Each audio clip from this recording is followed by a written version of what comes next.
감사합니다. 할렐루야. 오늘 우리 지난주에 광고 드렸던 것처럼 캐나다에서 오신 박경석 목사님을 우리가 모시게 되었습니다. 소개해드린 것처럼 김문숙 사모님께서 우리 교회 출신이셔서 귀하고 복된 날 우리 목사님을 모시게 되었습니다. 우리 목사님 양력을 소개해드리면 목사님께서 서울대학교 건축학과를 졸업하셨고 캐나다 TPL신학교 목회학 석사, 미국 플로신학교 목회학 박사, 현재 캐나다 토론토 우석교회 담임 목사님으로 섬기고 계십니다. 저서로는 기도의 양방향성이라는 귀한 책이 있습니다. 목사님 나와서 말씀 전해주실 때 순종의 기적이라는 제목 전해주실 때 많은 은혜 받으시기를 바라고 귀하고 복된 날 목사님을 보내주셔야 하니께 감사드리면서 박수로 목사님 모시도록 하겠습니다.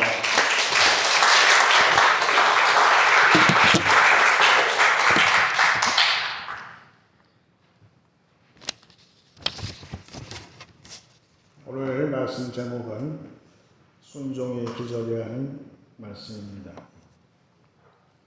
순종과 기적에 대해서 연구를 많이 한 신학자들의 결론에 의하면 믿음이 순종이고 순종이 기적이다. 믿음과 순종은 동전의 앞뒷면과 같다 그랬습니다. 그래서 사도 바울은 로마서 10장 17절에 말씀하기를 그러므로 믿음은 들음에서 나며 들음은 그리스도의 말씀으로 말미암았느니라 그랬습니다. 여기서 듣는다는 것은 신구약 성경 공이 순종한다고 번역을 하고 있습니다. 그러니까 하나님은 누구를 쓰시냐 하면은 순종하는 자들을 오늘도 쓰신다는 걸 알 수가 있어요. 순종하면 쓰기만 하시는가? 그게 아니라 순종하면 또 복을 명하셨어요. 그 복은 이 땅의 복이 아니라 하늘에서 오는 복이에요.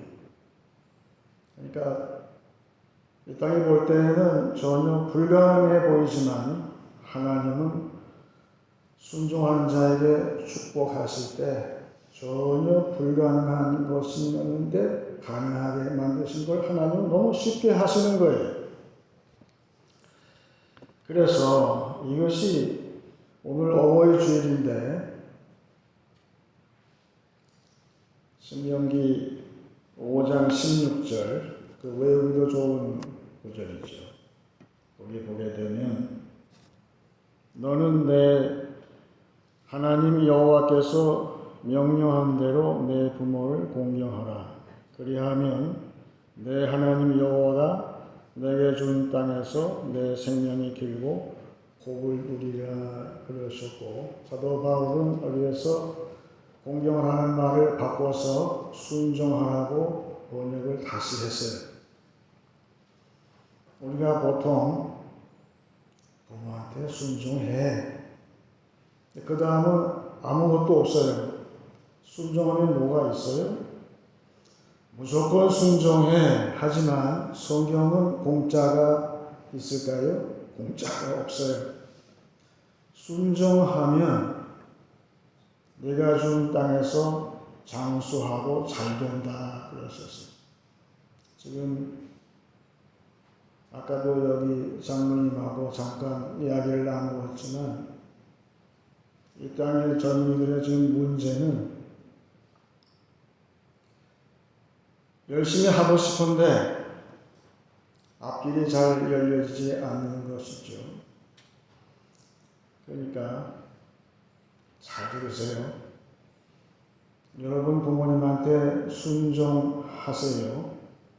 그리하면 하나님께서 복을 명하시고 이 땅에서 없는 것, 없었던 것, 불가능해 보이는 것 기적적으로 여러분한테 열어주신다고 약속했고 저는 믿어요. 그것이 지금 이 세상에서 특히 한국 이 사회에서 가장 필요한 것이에요. 여러분 하나님이 복을 내리시면 다 잘되게 되어 있습니다. 그런데 우리가 순종의 반대는 불순종인데, 순종하면은 기적적인 축복이 있는데, 하나님의 축복하시면 모든 것이 기적이고, 사실은 오늘 여기에 나온 것도 기적이에요. 그렇죠? 믿음 자체가 기적이거든요. 기적의 시작은 믿음, 순종입니다. 거기서 시작을 해요. 그게 기적이에요. 그런데 순종을 안 하면 어떻게 됩니까? 하나님이 환난을 주세요. 순종하라, 말씀에 순종하라. 이것은 세상에 안 믿는 사람은 전혀 관련이 없는 말이에요. 안 믿는 사람은 순종하라는 말을 이해를 못하는 거예요. 말씀에 순종하라, 이것은 우리한테 해당되는 말이고, 따라서 믿는 자가 굉장히 지금 심각한 거예요.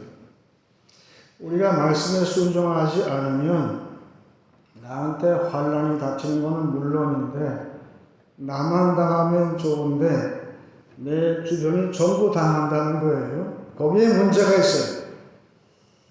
교회가 순종하지 아니하면 환난은 어디에 바람이 부냐 하면 세상에 분다.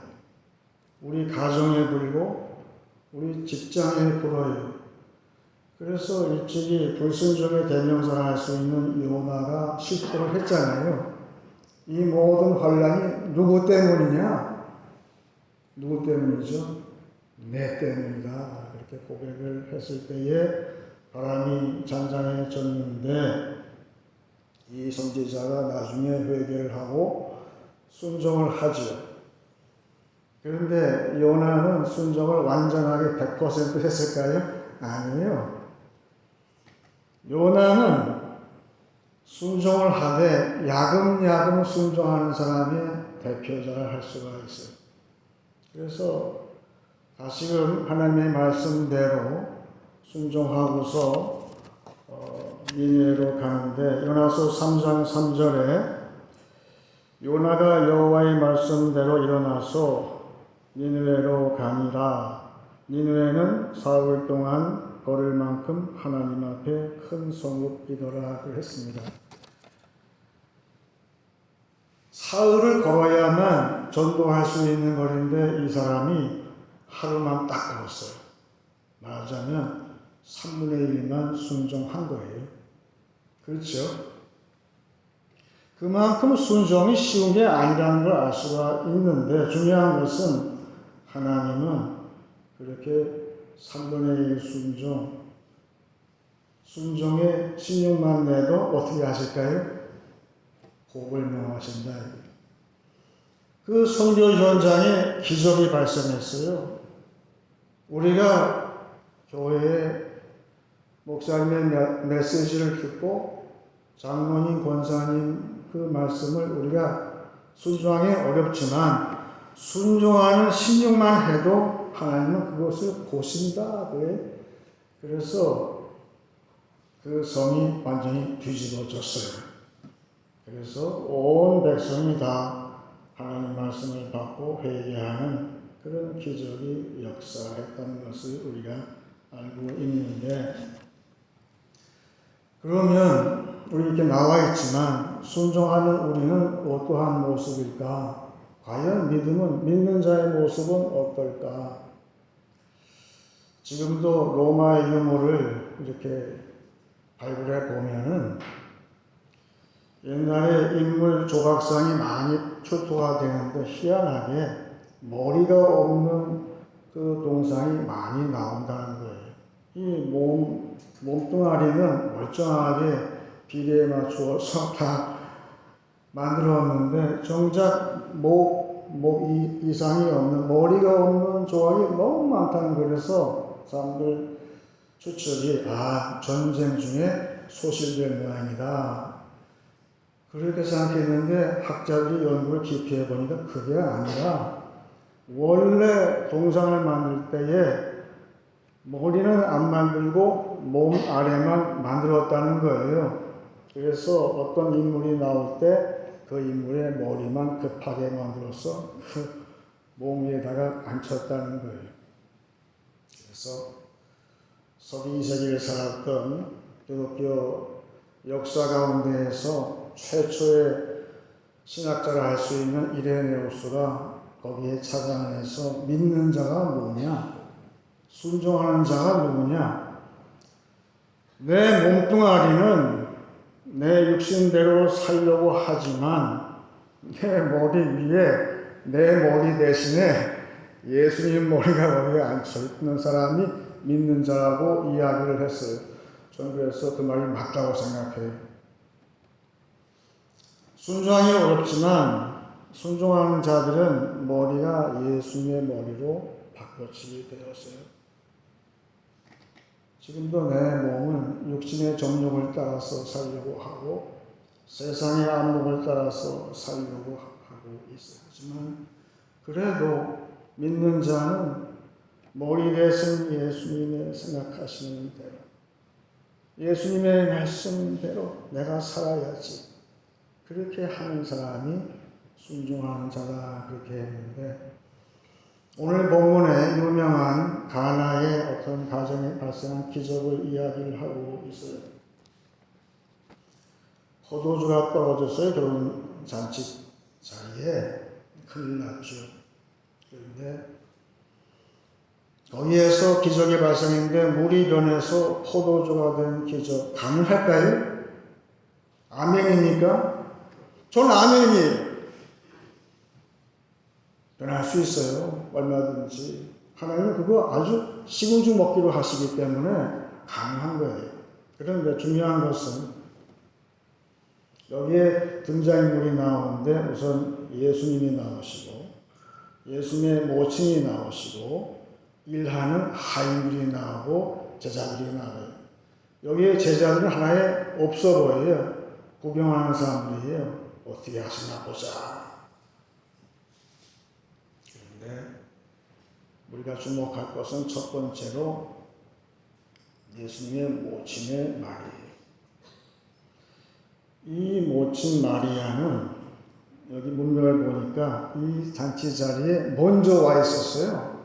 아마 친척이었든지 요새 얘기하면 가사 도우미가 아니었을까. 경험 많으시니까 그래서 그 식당 주방에 가서 다 지휘하고 그런 분 가운데 한 분이었다 생각이 되는데 이 마리아가 그 하인들한테 명령을 하는 게 오늘 5절 말씀에 나오는데 다 같이 보세요. 그의 어머니가 하인들에게 이르되 너희에게 무슨 말씀을 하시든지 그대로 하라 하니라. 이 말씀이 아무것도 아닌 것 같지만 굉장히 중요한 말씀입니다. 우리 교회에 나온 지 오래된 장로님, 권사님 많죠. 그런 분들이 교회에 나온 지 얼마 안 됐거나 청년들한테 지금 명령하는 거예요. 예수님이 무슨 말씀을 하시든지 그대로 해라. 그리하면 잘 될 것이다. 아, 저 권사님이 하시는 말씀은 틀림이 없어. 저 권사님이 하시는 말씀이 실없이 하시는 말씀이 절대 아닐 것 같아. 라고 하인들이 받은 거예요. 받았어요. 그러니까 평상시에 우리 오래된 중직자들이 교회에서, 교회 바깥에서의 삶의 모습을 볼 때 적은 말씀을 들을 때에는 틀림이 없어. 그리고 그 하인들이 순종을 했다는 거 아니에요? 언제 순종했을까요? 물이 변해서 포도주가 단번에 됐든 서서히 됐든 그 사이에 하인들의 머리가 예수의 머리로 바꿔치게 됐다. 그렇죠. 우리의 머리가 예수님의 머리로 바꿔치기 되는 것이 순종인데 기적의 출발이 거기서부터 시작이 되었다. 그러면 그 순종의 결과 기적이 무엇일까 보니까 그 다음 절에 나와 있어요. 6절에 거기에 유대인의 종결 예식을 따라 두세 통 드는 돌 항아리 6이 모였는지라. 발 씻는 물 담아두는 통 6통이 있는데 제가 환산을 해보니까 600리터예요. 그러니까 우리가 슈퍼에서 파는 2리터짜리 물 대병 2리터짜리 300개가 모여있는 거예요. 포도주가. 다시 얘기하면 750리터짜리 포도주가 거의 1000개가 지금 여기에 꽉 차 있는 거예요. 한 사람이 한 병씩 마셔도 1000명이 먹고 취할 수 있는 그런 포도주가 나왔고, 그것도 가장 이 땅에 없는 최고급의 포도주가 나왔다. 이 가능할까요? 가능하죠. 순종하면 가능한 거예요. 그러면 근자에 얘기되듯이 교회에서 발생하는 기적은 꼭 그렇게 먹고 마시는 것, 물질적으로 풍요하는 것, 내가 잘 먹고 잘 사는 것이 그것이 기적일까요? 바울은 예수님의 말씀을 재해석을 했어요. 그것이 로마서 14장 17절이에요. 하나님 나라는 먹고 마시는 데 있는 것이 아니라 오직 성령 안에 있는 의와 평강과 희락이라 그랬어요. 제가 보니까 이 혼인집에 발생한 기적은 여기에 있는 것 같아요. 성령이 주시는 그런 풍성함이 있는데 첫째로 의라고 그랬어요. 의가 뭘까요? 내가 예수를 믿을 때 내 안에 의롭다는 의가 있어요. 하지만 여기에 나오는 의는 나의 순종으로 말미암아서 우리 교회 전체, 우리 지역사회 전체, 우리 사회 전체, 우리나라 전체의 정의, justice가 풍성하게 되는 것. 저는 앞만 봐도 이 세상에 부족한 것은 이거 같아요. 정의가 실종되어 있다. 우리 편은 정의가 충만하는데도 저쪽 편은 아니라고 와우성되고 있어요.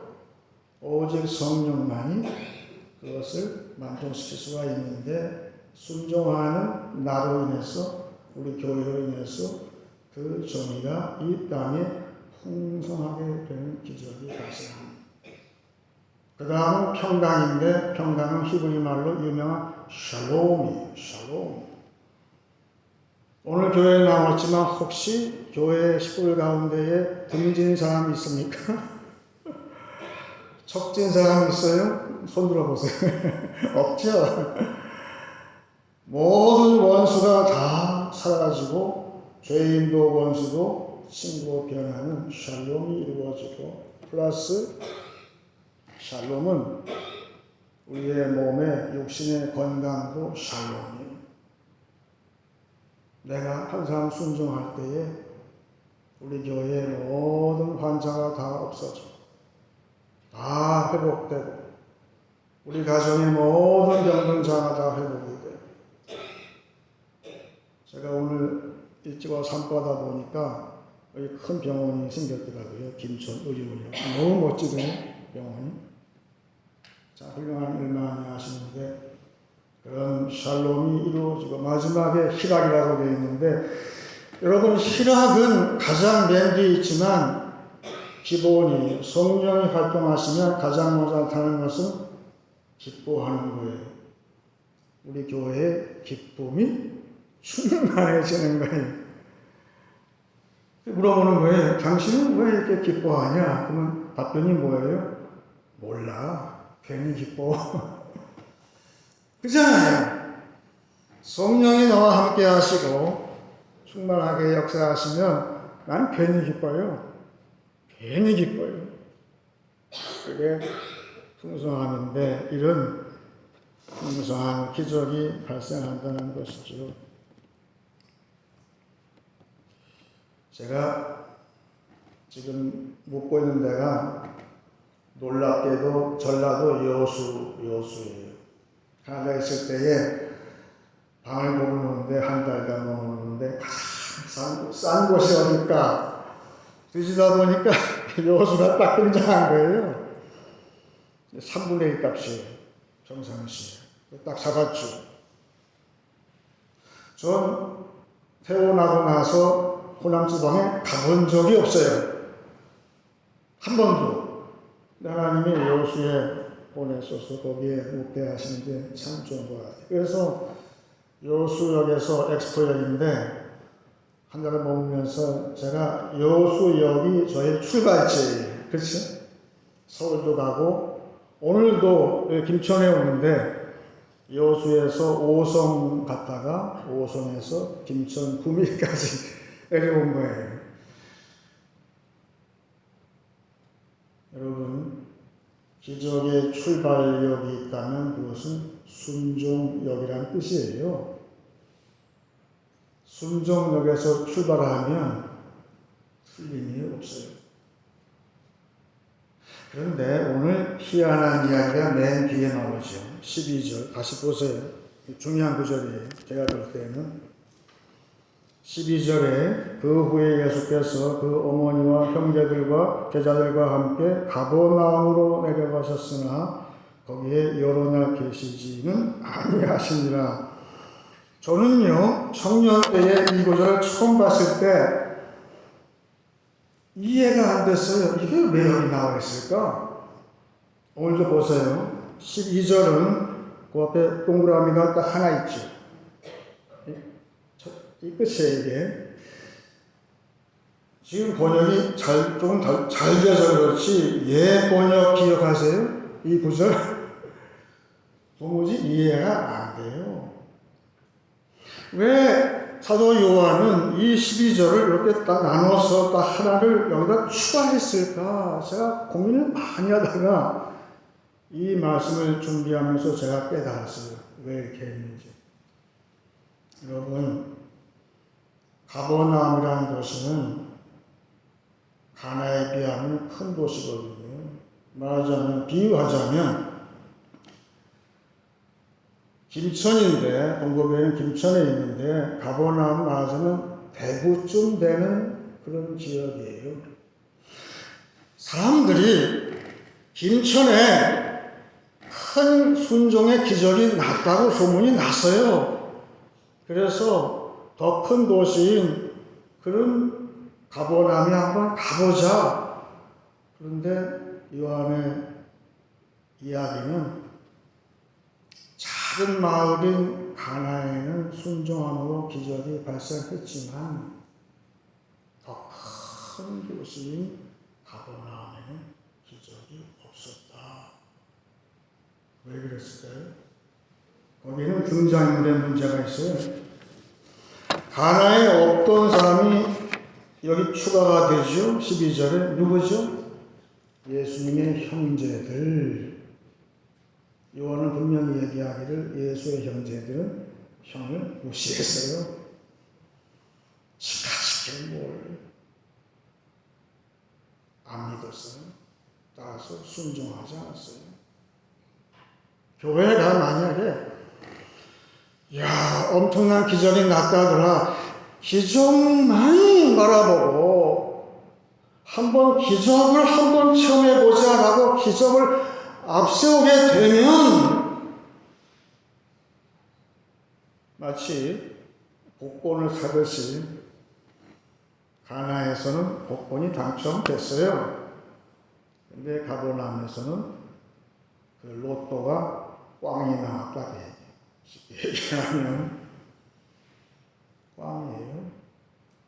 순종하지 않으면 꽝이에요. 없어요. 아무것도 없어요.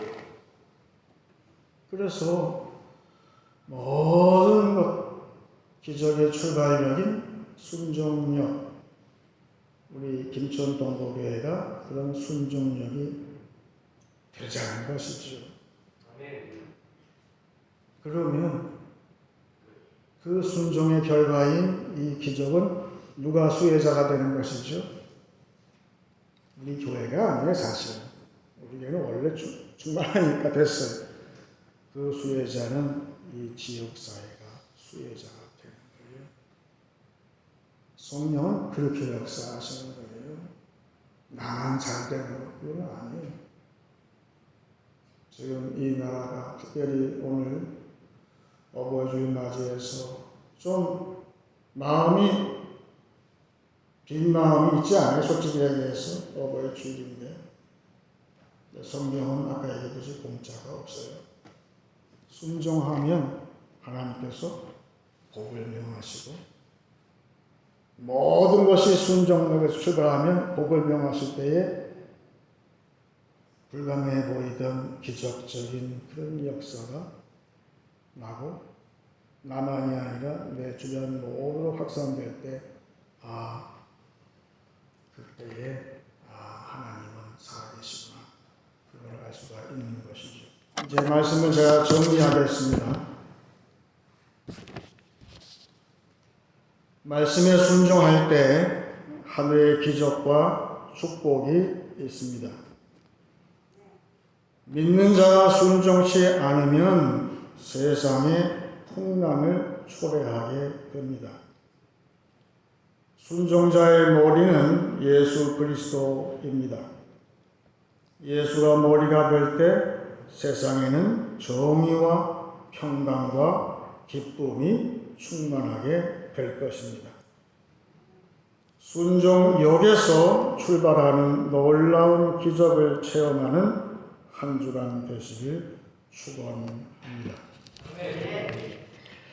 이제 같이 기도하실 때 제가 먼저 아까 읽었던 신명기 5장 16절을 제가 읽을 텐데 이거를 읽고 잠깐 같이 기도하시고 담임 목사님 나오셔서 마무리 기도해 주시기 원합니다. 너는 내 여호와 하나님께서 명령한 대로 내 부모를 공경하라. 그리하면 내 하나님 여호와가 내게 준 땅에서 내 생명이 길고 복을 누리리라. 다 같이 기도하겠습니다.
그 귀한 기쁨의 잔치에서 기쁨을 지속시키는 포도주가 떨어졌을 때 더 이상 기쁨을 경험하지 못하는 그 끔찍한 상황 속에서 예수님께서 첫 번째 일으키셨던 놀라운 기적의 열쇠가 순종임을 다시 한번 깨닫습니다.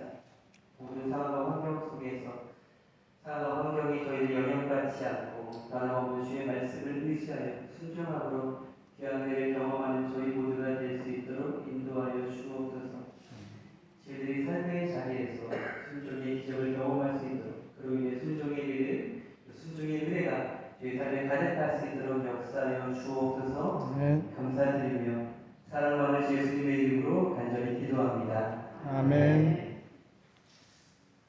축복 전하기 전에 오늘 어버이 주일입니다. 우리 교회 전통에 따라서 올해도 만 80세 이상 어르신들을 잠깐 축복하는 시간 갖도록 하겠습니다.